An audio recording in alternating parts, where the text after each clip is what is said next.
मनरेगा के बारे में तो अब तक न्यूज़ में सुन लिया होगा, है ना, कि मनरेगा को हटा के गवर्नमेंट वीवीजी राम जी लेकर आ रही है।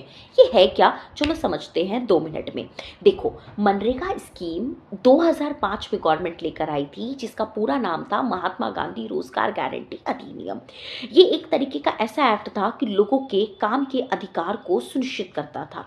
जी हाँ, 2005 में जब ये एक्ट आया था तो ये इंश्योर किया गया था कि जो भी लोग रूरल एरियाज में अनस्किल्ड है, कम से कम उनको 100 डेज की एम्प्लॉयमेंट तो मिलेगी। पर यहाँ पर क्या है कि आज की डेट में जब हम देख रहे हैं, जब हमारा विकसित भारत बनने का एम है, तो गवर्नमेंट अब ये जो वीवीजी राम जी स्कीम लेकर आ रही है, इसमें मनरेगा के 100 डेज के एम्प्लॉयमेंट को 125 डेज करने वाली है।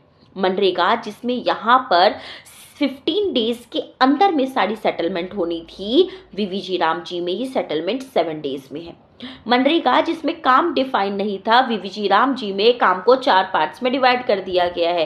भाई वाटर सिक्योरिटी है, लाइवलीहुड है, रूरल डेवलपमेंट है और डिजास्टर रेजिलियंट, जिसपे मेजरली काम जो है वो कराया जाएगा। फिर बड़ा सवाल ये है कि इस स्कीम पर इतना डिबेट क्यों हो रहा है?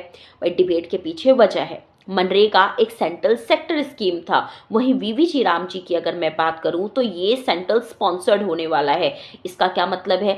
सेंट्रल स्पॉन्सर्ड का मतलब है कि यहाँ पर पूरा पैसा सेंटर नहीं देने वाला, सेंटर स्टेट को सिर्फ 60% और अगर स्पेशल स्टेटस है तो यहाँ पर 90%, या पहाड़ी राज्य हैं तो 90% वो देगा, और अगर कोई यूटी है तो 100%। इसका मतलब कि जो स्टेट यहाँ पर 40% स्टेट्स को जो है वियर करना होगा, तो इस बात के हाई चांसेस हैं कि ये स्कीम आगे स्टेट इम्प्लीमेंट ही ना करे।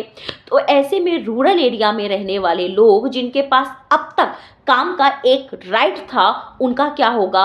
ये एक सबसे बड़ा मैटर ऑफ डिबेट है।